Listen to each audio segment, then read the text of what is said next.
Meu nome é André. Tenho 34 anos e sou guarda florestal há quase 10. E eu preciso te contar sobre o dia em que eu tive certeza de que tem algo naquela floresta que não é humano. Eu estava de serviço numa área extensa de floresta densa ao norte da fronteira do Brasil. É o tipo de lugar em que o verde parece engolir o céu, em que o silêncio pesa mais que qualquer barulho de animal. Era meio-dia em ponto quando comecei meu turno. O calor estava abafado, o tipo de calor que gruda na pele mesmo à sombra. E a única coisa que quebrava o silêncio era o zumbido constante dos insetos e o estalo ocasional de algum galho distante. Eu mal tinha tomado o primeiro gole do meu café quando o rádio chiou. Aquele chiado seco que sempre vem antes da voz. Central chamando unidade 23. Câmbio. Peguei o rádio do suporte. Unidade 23 na escuta. Câmbio. A resposta veio um pouco atrasada, com um ruído estranho no fundo, como se alguém respirasse perto demais do microfone. Recebemos um relatório de pessoa desaparecida na sua área. 2 dias sem contato. Última vez vista usando camiseta de manga longa, bermuda de caminhada e mochila vermelha. Enviaremos os detalhes por mensagem, mas você é o mais próximo, câmbio. 2 dias. Eu franzi a testa. 2 dias e só reportaram agora? Perguntei, mas era mais comigo mesmo do que com a central. Família achou que ela já tinha voltado. Confusão de mensagens. Só hoje perceberam que realmente sumiu. Suspirei fundo. Acontece mais do que deveria. Entendido. Vou abastecer e seguir para a área da última visualização. Solicito unidade de apoio. Câmbio. Apoio a caminho. Tempo estimado. 1 hora. Avise ao chegar. Desliguei o rádio. Aquela sensação familiar de peso no peito começando a se instalar. Pessoa desaparecida em floresta densa. 2 dias de atraso no chamado. A gente aprende rápido que nesses casos, a floresta não devolve todo mundo. Abasteci a caminhonete, revisei o kit de busca, kit de primeiros socorros, cordas, lanterna, água, GPS, rádio reserva, mapa físico. Nunca confio só em eletrônico e a arma de serviço. Tudo certo. Saí pela estrada de serviço, aquele caminho de terra batida que corta a mata como uma cicatriz marrom. Dirigi por cerca de 1h30. Com o tempo, a sensação de civilização foi ficando para trás. Menos ruído de estrada, menos sinal no rádio, menos qualquer coisa que lembrasse o mundo normal. Parecia que quanto mais eu entrava, mais o som era sugado do ambiente. Só o ronco do motor e o barulho das pedrinhas esmagadas pelos pneus. Até que, eventualmente, a estrada afunilou tanto que eu soube. Dali para frente, só a pé. Estacionei perto de um ponto que a gente chama de zona de confusão. É um trecho de trilha que, no mapa, é simples. Mas na prática, é como se o lugar não gostasse de ser lido. A trilha se divide em 2. Uma vai mais fundo na floresta. A outra faz uma curva e volta na direção da área de serviço. O problema é que, na hora, tudo ali parece igual. Arvoredo denso, claridade filtrada, chão de folhas mortas. Quem entra achando que está voltando para a segurança, às vezes está indo para o lado oposto. Desci da caminhonete, peguei o rádio. Unidade 23 para a central. Já na área. Aguardando unidade de apoio, câmbio. Copiado 23, unidade 12 a caminho. Unidade 12. Eu sabia quem era. Ele. Um dos poucos caras que eu realmente gostava de ter por perto em serviço. Alguém tranquilo, experiente, que não fazia perguntas demais, mas também não levava tudo na brincadeira. Esperei cerca de meia hora encostado na caminhonete, ouvindo aquele silêncio pesado misturado com o chiado do rádio de vez em quando. Até que, ao longe, ouvi o ronco familiar de um motor subindo pela estrada. A viatura parou do meu lado, ele desceu, Ajeitou o boné e soltou um: "E aí, André? Pronto para procurar mais alguém que resolveu brincar de se perder?" "Como sempre", respondi. "Mochila vermelha, 2 dias desaparecido, última vista por aqui." Ele ficou sério na mesma hora. Nada mais de piada. Revisamos as informações rapidamente. A foto da pessoa desaparecida no celular. Homem, uns 30 e poucos anos, cabelo curto, barba rala, expressão neutra. Camiseta de manga longa, bermuda, mochila vermelha. Nada de muito marcante, mas a mochila era o destaque. Seguimos pela trilha, entrando na mata. Aquela parte da floresta tinha algo diferente. Não diferente de bonito ou perigoso. Diferente de deslocado. Como se eu estivesse caminhando dentro de uma foto velha com as cores levemente desbotadas. Caminhamos por cerca de 1 hora, chamando o nome dele em intervalos regulares. Nome: guarda florestal. Se você estiver ouvindo, responde. Nada. Só o som do vento passando por entre as folhas. Aquele sussurro constante que, se você ouvir por tempo demais, começa a aparecer palavras. Viramos uma curva da trilha e foi ali que eu vi um acampamento. Eu parei automaticamente. Uma barraca baixa, um tronco usado como banco, restos de uma fogueira apagada, algumas latas amassadas e sacos plásticos. Tudo montado de forma meio improvisada, mas não parecia muito antigo. Talvez menos de 1 semana. "Ei, dá uma olhada nisso aqui."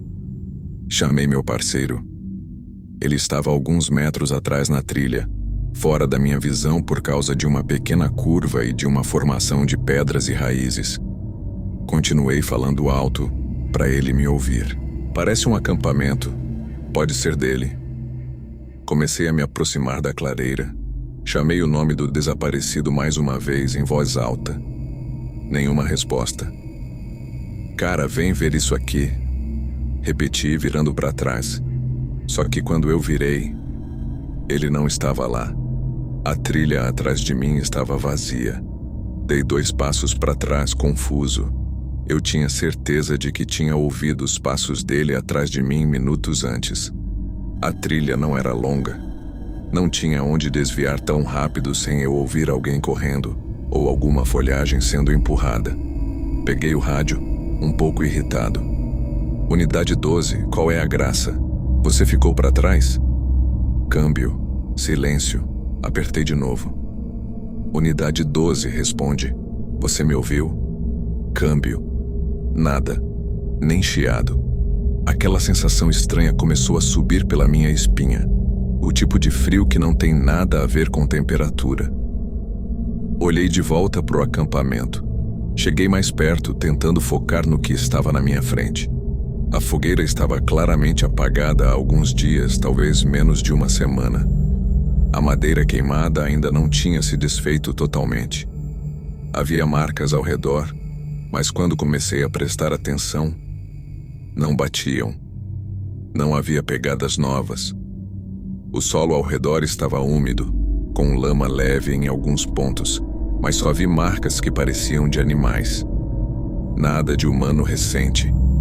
Como se aquele acampamento tivesse sido montado, usado e depois simplesmente esquecido pelo mundo. Olhei para a mata ao redor, tentando ouvir qualquer coisa fora do normal. Um galho quebrando, passos, voz humana. Nada.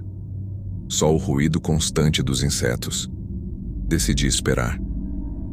Talvez ele também tenha se confundido na trilha, pensei. Isso acontecia mesmo com gente experiente. Andei em círculos ao redor do acampamento por uns 45 minutos, chamando meu parceiro pelo rádio, pelo nome, em voz alta. Nada. Comecei a ficar genuinamente preocupado. Não era normal. Depois de quase 1 hora ali, resolvi voltar pelo mesmo caminho. Peguei a trilha de volta, passei pela mesma curva, pela mesma saliência de pedra. E aí uma coisa me incomodou de leve. Aquela saliência de pedra parecia maior. não em tamanho físico, mas em presença. Como se eu estivesse passando por um ponto específico de um corredor que eu já tinha cruzado 1000 vezes num sonho e nunca tinha percebido, mas que agora de repente chamava a atenção. Tentei ignorar. Continuei caminhando, olhos varrendo o chão em busca de pegadas, qualquer marca que pudesse indicar para onde meu parceiro tinha ido. Foi então que vi, passos à frente, marcas frescas de botas, um padrão diferente do meu solado. No meio do caminho rochoso, impressas no pouco de terra entre as pedras, eu segui essas marcas com o olhar. E então o vi. Um homem andando à frente, a uns 10, 12 metros. Ele usava uma mochila vermelha, a mesma cor, o mesmo modelo da foto. Só que tinha algo muito errado ali. Ele andava num ritmo constante, mas com os braços completamente grudados ao corpo. Não balançava, não ajustava a mochila, não afastava galhos. Era como ver um boneco sendo arrastado numa esteira, repetindo sempre o mesmo movimento de pernas. As botas pisavam no chão, mas parecia que o corpo não tinha peso. Meu coração acelerou. Peguei o rádio com uma mão, mais por reflexo. Unidade 23 para a central. Possível visual do desaparecido. Mochila vermelha à vista. Câmbio. O rádio só respondeu com um chiado prolongado, esquisito, como se alguém arranhasse o fundo de um corredor infinito.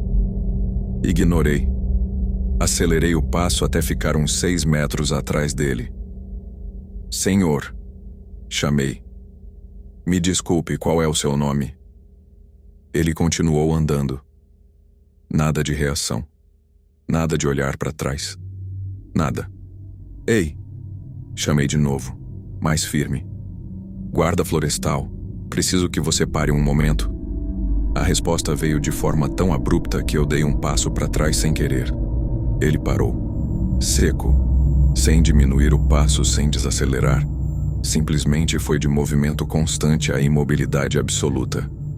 E então girou o corpo todo de uma vez, como se alguém tivesse rodado o personagem em um jogo de videogame. O rosto dele ficou à mostra. Era normal. Normal demais. Só que os olhos... Ele me encarava direto sem piscar. Não piscava.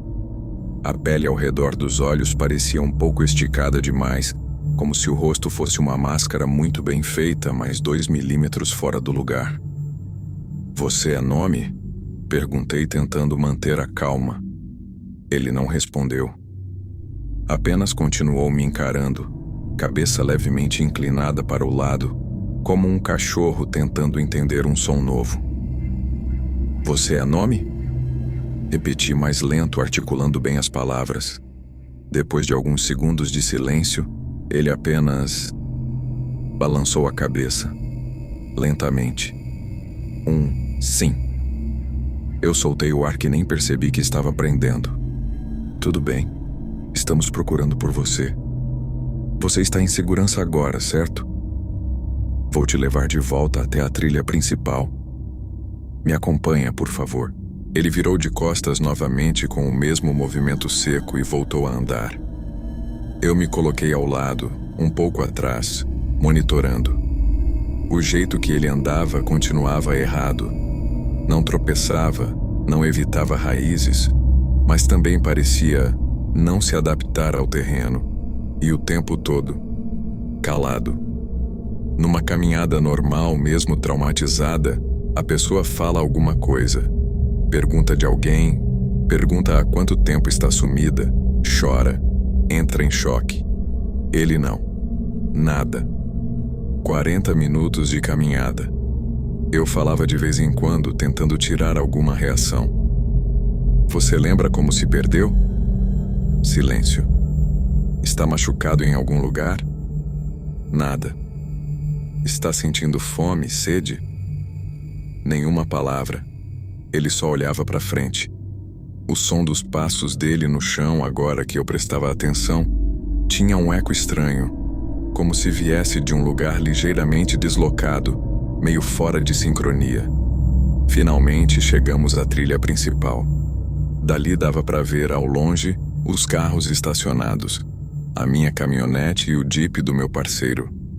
O Jeep dele parecia exatamente como sempre, um pouco sujo de barro seco, antena do rádio, porta do motorista fechada. Respirei aliviado por ter pelo menos o desaparecido comigo. Vou te colocar na parte de trás da minha caminhonete, tudo bem? Falei, abrindo a porta traseira. A parte de trás era adaptada, com uma espécie de gaiola de proteção. Não era uma viatura policial, mas servia para segurança durante transporte de pessoas em situação delicada. Você não está sendo preso, ok? É só procedimento. Expliquei, mais para quebrar o silêncio absurdo do que por necessidade. Ele entrou sem resistência. Nenhuma pergunta, nenhuma expressão. Fechei a porta, trancando. Peguei o rádio. Unidade 23 chamando Unidade 12. Câmbio. Encontrei o desaparecido, estou com ele na caminhonete. Qual a sua posição? Silêncio. Só chiado. Unidade 12 responde, câmbio. Dessa vez, depois de alguns segundos, algo saiu do rádio. Uma voz misturada com aquele zumbido de estática distante. Tem um penhasco. Encontrei. Estamos a caminho da trilha principal. Desculpa por não responder. Fora do alcance, nos separamos. Numa das bifurcações. Eu congelei. Olhei pelo retrovisor, instintivamente para a parte de trás da caminhonete, onde o homem com a mochila vermelha estava sentado. O mesmo homem que, na transmissão, meu parceiro dizia ter encontrado num penhasco. Meu cérebro pareceu travar por um segundo. Isso não faz sentido. Peguei o rádio. Unidade 12, confirma. Você está com um desaparecido? Câmbio. Silêncio. Uns 5 segundos depois, a voz voltou, mais clara, mas ainda com aquele chiado leve. Sim, ele tá machucado, mas consciente. Mochila vermelha, lembra? Tô trazendo ele pro ponto de encontro. Cada palavra parecia bater na minha cabeça no mesmo ponto. Mochila vermelha. Eu olhei de novo pelo vidro traseiro. O homem na parte de trás não tinha se mexido 1 centímetro. E foi nessa hora que algo no tom do meu parceiro mudou. A voz dele, que normalmente era calma, saiu tensa, urgente. André, escuta bem, larga tudo. Vai até o meu Jeep. Abre a parte de trás. Pega a espingarda calibre 12, carregada. Não deixa ele sair da sua vista, entendeu? Um arrepio percorreu minha espinha inteira. O quê? Perguntei num fio de voz. Do que você tá falando? Não pergunta agora. Só faz. Pega a calibre 12 e fica de olho nele o tempo todo. Tranca a caminhonete. E não, repito, não deixa ele sair da sua vista. A voz dele soava, assustada. E ele não era de se assustar fácil. Algo em mim entendeu que não era hora de questionar. Eu podia achar respostas depois. Respirei fundo. Olhei de novo para o homem na parte de trás. Ele não tinha se mexido. Mas agora, percebendo, eu notei algo que não tinha visto antes. Ele não parecia estar respirando. Não pelo peito. A camiseta não subia, não descia. Nada. Só a cabeça levemente inclinada para frente, imóvel. Caminhei até o Jeep do meu parceiro. A porta estava destrancada exatamente como ele dissera, como se já tivesse previsto que eu fosse abrir. Atrás do banco do passageiro, a espingarda calibre 12. Pesada, familiar. Verifiquei a câmara, carregada. Voltei para a caminhonete com o coração batendo tão forte que eu conseguia senti-lo nos ouvidos. Quando me aproximei da lateral, algo já estava errado antes mesmo de eu ver. A porta do lado do motorista estava entreaberta. Eu jurava que tinha fechado. Meu estômago virou. Corri até a parte de trás da caminhonete, espingarda em mãos, e olhei pela janela lateral da gaiola. O banco de trás estava vazio, completamente vazio. Mas o que me gelou não foi isso. A gaiola de metal que cercava a parte traseira por dentro estava torta, não amassada como se alguém tivesse chutado. Estava dobrada, como se alguma coisa muito forte, de dentro para fora, tivesse empurrado até deformar o metal. Não parecia uma força humana. As barras estavam dobradas num ângulo estranho, como se tivessem sido puxadas em direções incompatíveis com qualquer articulação de corpo. Meu cérebro tentou achar uma explicação racional.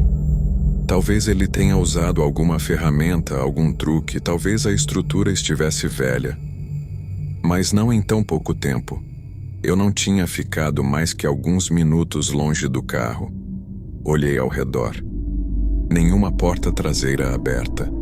A única porta entreaberta era a do motorista, como se alguém tivesse passado por ali, ou tivesse tentado entrar. O silêncio ao redor parecia ainda mais denso agora, como se a floresta tivesse prendido a respiração junto comigo. Fechei a porta do motorista a uma certa distância, sem colocar a cabeça dentro da cabine. Tranquei o veículo. Subi na carroceria e fiquei ali, sentado no teto com a espingarda apoiada, varrendo a mata ao redor com o olhar. Cada folha que se mexia, cada galho que rangia parecia um passo. O tempo passou lento demais. 1 hora, 1 hora e meia. Eu não via ninguém, não ouvia ninguém. Em alguns momentos tive a impressão de ver algo entre as árvores. Não uma forma definida, mas um borrão, como se um pedaço da floresta tivesse se movido em outro ritmo. Algo que parecia estar ali e não estar ao mesmo tempo. Eu piscava e sumia, até que finalmente ouvi passos. Dessa vez, reais, pesados, humanos, misturados com o som de alguém mancando. Meu parceiro surgiu pela trilha, suado, ofegante, com um homem apoiado no ombro. Este sim, com a mochila vermelha, camiseta de manga longa, bermuda de caminhada. O rosto do cara estava machucado, a perna esquerda enfaixada improvisadamente. Ele parecia vivo, real, pesado, respirando com dificuldade. Eles chegaram até perto dos carros e meu parceiro me lançou um olhar direto, cortante. Você deixou ele escapar, foi a primeira coisa que ele disse. Eu nem consegui responder de cara. Do que você tá falando? Quem ele? Perguntei finalmente, descendo da caminhonete ainda com a espingarda na mão. Meu parceiro apenas desviou o olhar como se estivesse irritado comigo, mas no fundo eu vi outra coisa. Medo. Medo puro. Eu te conto depois. Ele disse secamente. Só ajuda aqui com esse aqui. Esse é o verdadeiro. Verdadeiro. Essa palavra me travou por dentro. Ajudamos a colocar o homem ferido na parte de trás do Jeep dele. A perna estava realmente quebrada, talvez pela queda de algum penhasco, como ele mencionara no rádio. O cara mal conseguia falar de tanta dor. No caminho de volta, a caminhonete na frente e o Jeep atrás, minha mente rodava. Se aquele era o verdadeiro, quem foi que eu coloquei dentro da minha caminhonete? E o que diabos deformou a gaiola de metal daquele jeito? Alguns dias se passaram. Eu queria respostas, mas a rotina não deixava. Relatórios, burocracia, outras patrulhas, outras ocorrências menores. Mas aquela imagem da gaiola deformada não saía da minha cabeça. Nem o jeito que aquele homem andava, sem mover os braços nem piscar. Até que, alguns meses depois, o destino resolveu brincar. Eu e esse mesmo parceiro fomos designados para a mesma área de serviço, de novo. Era começo de tarde, estrada de serviço quase vazia. Para Mose lado a lado em um alargamento de terra, ele dentro do Jeep preenchendo alguma papelada. Eu encostado na minha caminhonete, fingindo revisar mapas, mas na verdade criando coragem. Olhei para ele. "E aí, como tá o turno?" Perguntei, tentando parecer casual. Ele deu de ombros. "Uns idiotas bebendo na área de camping. Uns moleques achando que é engraçado assustar bicho com estilingue", murmurou. Mas nada sério. Silêncio por alguns segundos. Eu sabia que se eu não perguntasse ali, talvez nunca perguntasse. "Sobre aquele dia", comecei. "Aquele da mochila vermelha. Tenho tentado entender, mas toda vez que penso só fica mais errado. Você nunca me explicou o que era aquilo, nem por que mandou eu pegar a calibre 12. Ele parou de escrever. Os dedos dele ficaram rígidos por um segundo em volta da caneta. Ele a girou entre os dedos, nervoso, e então guardou no bolso da camisa, fechando o bloco de anotações devagar. Olhou para frente pro nada por alguns segundos. Não era o jeito dele. "Não é algo que você precisa saber", ele disse finalmente sem olhar para mim. "É melhor você ficar longe disso a partir de agora. Entendeu?" Eu ri, nervoso. "Ah, não vem? Não me solta essa de segredo do governo agora. Você me mandou pegar uma calibre 12 para olhar um cara que depois simplesmente sumiu da minha caminhonete. Pelo menos me diz o que você acha que era aquilo." Ele virou a cabeça devagar, me encarando debaixo da aba do boné.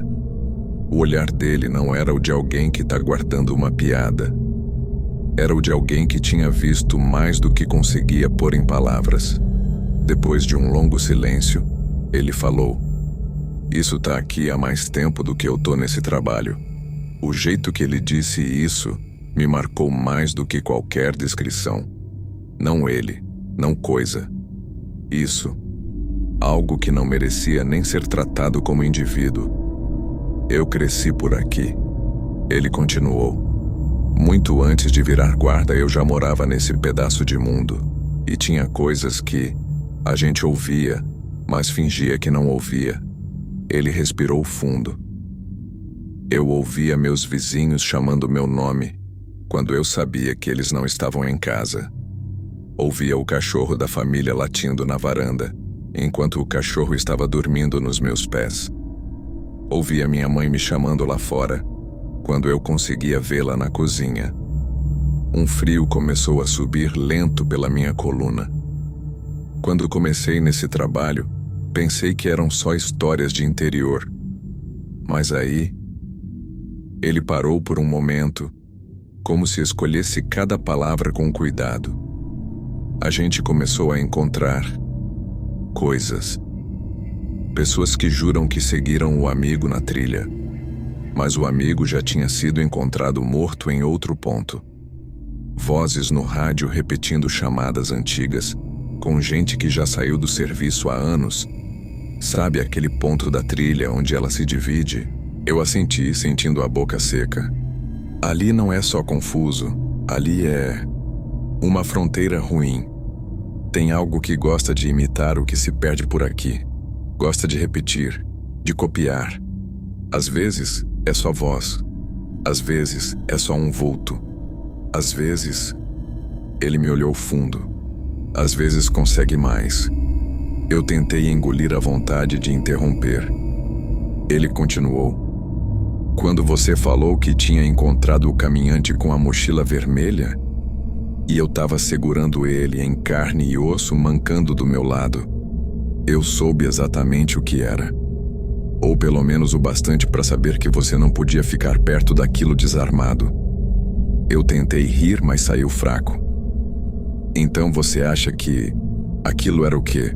Um clone? Sei lá, algo que pegou a forma dele?" Ele ia responder.